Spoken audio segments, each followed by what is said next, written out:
हमारे बिहार सरकार से यही रिक्वेस्ट है, अगर कल होकर हमें कुछ होता है तो इसके सिर्फ और सिर्फ जो जिम्मेदार है ये 4 से 5 लोग ही हैं, जो लोग हमें मजबूर कर रहे हैं आत्महत्या करने कि तुम्हें पटना से उठा लेंगे, तुम्हें ये कर देंगे, तुम्हें गोली मार देंगे, तुम्हें फलाना चीज़ कर देंगे।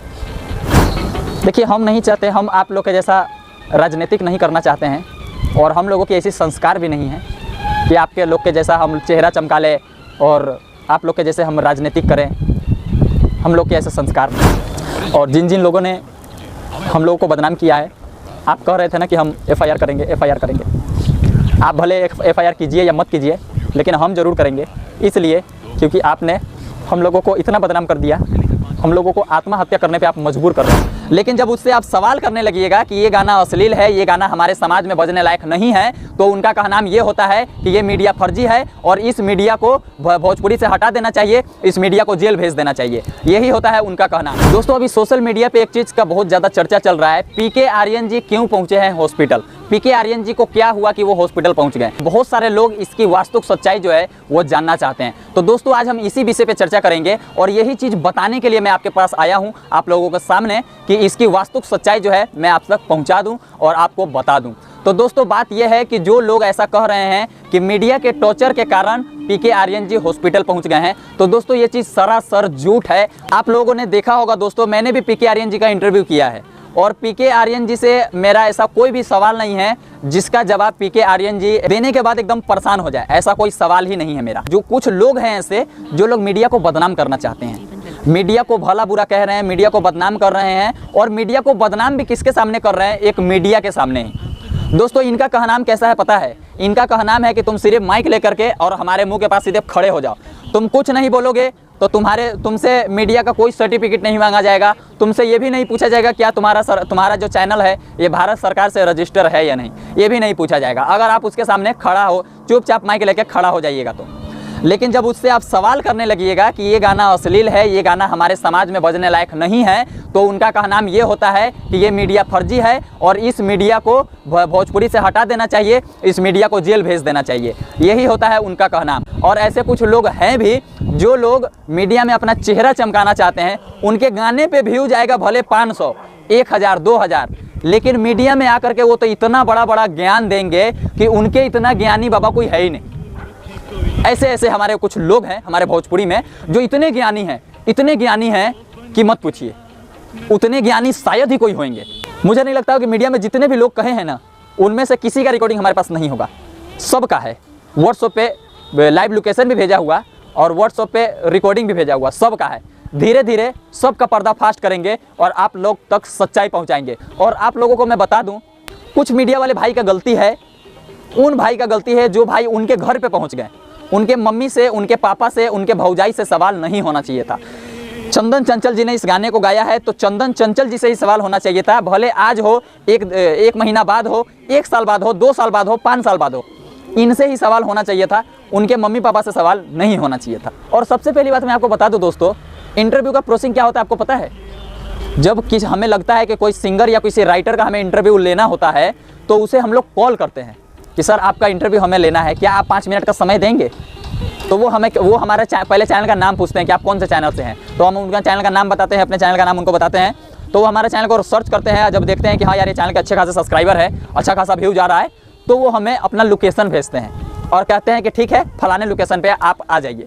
तब हम लोग वहाँ जा करके उनका इंटरव्यू करते हैं और इंटरव्यू करने से पहले उनको ये कह देते हैं कि सर हम इस विषय पे आपसे बात करेंगे, आपको कोई एतराज़? तो वो कहते हैं कि हमें कोई एतराज़ नहीं है, आप इस विषय पे बात खुल के कर सकते हैं। तब हम उनसे ये बात करते हैं और ये इंटरव्यू करते हैं। और उसके बावजूद भी एक स्टेप रहता है हमारे पास, अगर उनको लगता है कि इसके अंदर कुछ गलती बोला गया है तो वो कहते हैं कि इस शब्द को आप काट दीजिएगा, तो हम लोग वो शब्द को काट देते हैं। कुछ लोग ऐसे होते हैं, कुछ सिंगर ऐसे होते हैं जो भाई ये कहते हैं कि सबसे पहले आप इस इंटरव्यू को एडिट करके और हमारे पास भेजिएगा, हम इसको देखेंगे, अगर ये अच्छा लगा हमें तब आप इसको अपलोड कीजिएगा। तो हम ऐसा भी करते हैं। कुछ लोग हमारे पास स्क्रीनशॉट भी है, कुछ लोगों को हमने पूरा इंटरव्यू भेजा है, उन्होंने देख करके वहाँ से ओके किया है कि हाँ इसको डालो, तब जा करके हमने उसको अपने चैनल पे अपलोड किया है। और जो लोग ये कह रहे हैं ना मीडिया में आकर के कि सरासर गलत है, वो उसके इंटरव्यू के कारण वो हॉस्पिटल पहुँच गया, तो दोस्तों ऐसा नहीं है। क्या हमारे शब्द में, क्या हम कोई सवाल जब करते हैं तो हमारे मुंह से इंजेक्शन निकल रहा है क्या? कि हमारे मुंह से इंजेक्शन निकल के किसी को लग जाए, ऐसा नहीं है दोस्तों। देखिए पीके आर्यन जी का तबीयत खराब हुआ है, ये एक इत्तिफाक है और हम ईश्वर से प्रार्थना करते हैं कि पीके आर्यन जी बहुत जल्दी ठीक हो जाए। और अभी जहां तक हम लोग जान रहे हैं पीके आर्यन जी की तबीयत में 60% रिकवरी हो गया है, 60% वो अच्छे हैं, 40% ही उनका तबीयत खराब है। और हमें ऐसा लग रहा है, ईश्वर से हमें ये प्रार्थना भी करेंगे कि वो 1 से 2 दिन के अंदर पीके आर्यन जी ठीक हो जाए और वो अपने घर पे आ जाए, वो अपने स्टूडियो पे आ जाए। और मुझे उम्मीद है कि पीके आर्यन जी जल्दी ठीक होकर के वो अपना बयान आकर के रखेंगे और वो हम लोगों को जैसा कि हमारे ऊपर जो झूठा अलछन लगाया गया है वो इस अलछन को दूर करेंगे। पीके आर्यन जी जैसे ठीक होकर के आते हैं। ये सिर्फ कुछ लोगों की साजिश है जो हमें बदनाम करना चाहते थे। और जो लोग ये कहते हैं ना कि उन मीडिया वाले को हम सबक सिखाएंगे, मीडिया वाले के ऊपर FIR करेंगे, उनका भी कॉल रिकॉर्डिंग है हमारे पास। उनका भी हमारे पास व्हाट्सएप पे मैसेज आया हुआ है कि फलाना दिन को हमारे स्टूडियो का फलाना चीज़ है, आ जाइएगा। फलाना दिन को हमारे स्टूडियो पे फलाना गाने का लॉन्चिंग कर रहे हैं तो फलाना प्रेस कॉन्फ्रेंस है, आ जाइएगा। उनका भी है। आज आप मीडिया में आके कह रहे हैं कि वो मीडिया फर्जी है, वो मीडिया फर्जी है। उनको किसने हक दिया ये सवाल पूछने का? संविधान को पढ़े हो? नहीं पढ़े तो एक बार पढ़ लीजिएगा। हमारे आज़ाद भारत में ना जिस समाज से हम आते हैं, समाज का मीडिया तो छोड़िए, हर एक नागरिक को अधिकार है अगर आप कोई गाना लिख रहे हैं तो उसका मतलब पूछने का। समाज के हर उस इंसान को ये हक है कि अगर कोई आप गाना लिख रहे हैं या कोई गाना गा रहे हैं तो उसका सवाल करने का उनको हक है कि आप ये क्या गाए हैं। अगर आपको लगता है ना कि सवाल नहीं होना चाहिए तो आप गाने को सिर्फ आप अपने घर में गाइए, यूट्यूब पे रिलीज मत कीजिए। उस गाने वो गाने समाज में नहीं बजना चाहिए तो हम आपसे सवाल भी नहीं करेंगे। हमें मजबूर कर रहे हैं आत्महत्या करने पर। हम अपने बिहार सरकार को भी ये चीज़ कहना चाहेंगे। हम लोगों को कुछ लोग धमकी भी दे रहे हैं कि तुम्हें पटना से उठा लेंगे, तुम्हें ये कर देंगे, तुम्हें गोली मार देंगे, तुम्हें फलाना चीज़ कर देंगे। ये चीज़ सही नहीं है, बहुत गलत है। और हम अपने बिहार सरकार से ये आग्रह करते हैं कि आप इसका छानबीन करवाइए और जो लोग दोषी हैं उनके ऊपर कार्रवाई होनी चाहिए।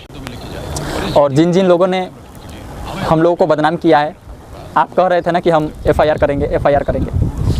आप भले FIR कीजिए या मत कीजिए, लेकिन हम ज़रूर करेंगे।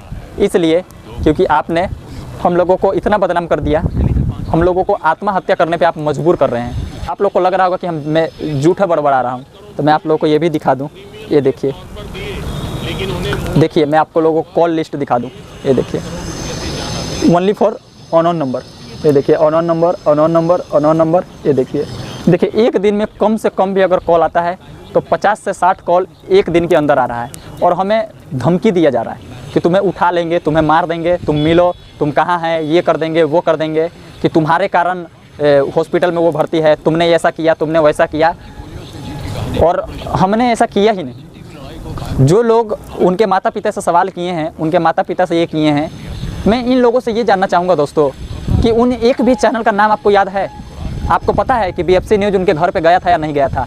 हम नहीं गए थे उनके घर पे। सबूत देखिएगा, वो भी सबूत है हमारे पास। हम उनके घर पे नहीं गए थे, हमने यहीं। और पता है पीके आर्यन जी ने हमें कॉल करके, जैसा कि मैं आपको पहले भी बता चुका हूँ, पीके आर्यन जी ने कॉल करके हमें बुलाया था।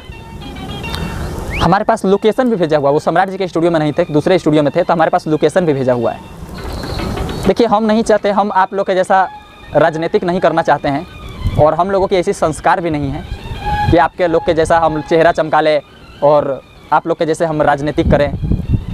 हम लोग के ऐसे संस्कार नहीं है। हमारे बिहार सरकार से यही रिक्वेस्ट है, अगर कल होकर हमें कुछ होता है तो इसके सिर्फ और सिर्फ जो जिम्मेदार है ये 4 से 5 लोग ही हैं, जो लोग हमें मजबूर कर रहे हैं आत्महत्या करने पे और जिनके कारण हम आज बाहर नहीं निकल पा रहे हैं कुछ राशन पानी लेने के लिए। और 2 महिला पत्रकार भी है जिन्होंने अपने आप को घर में बंद कर लिया है।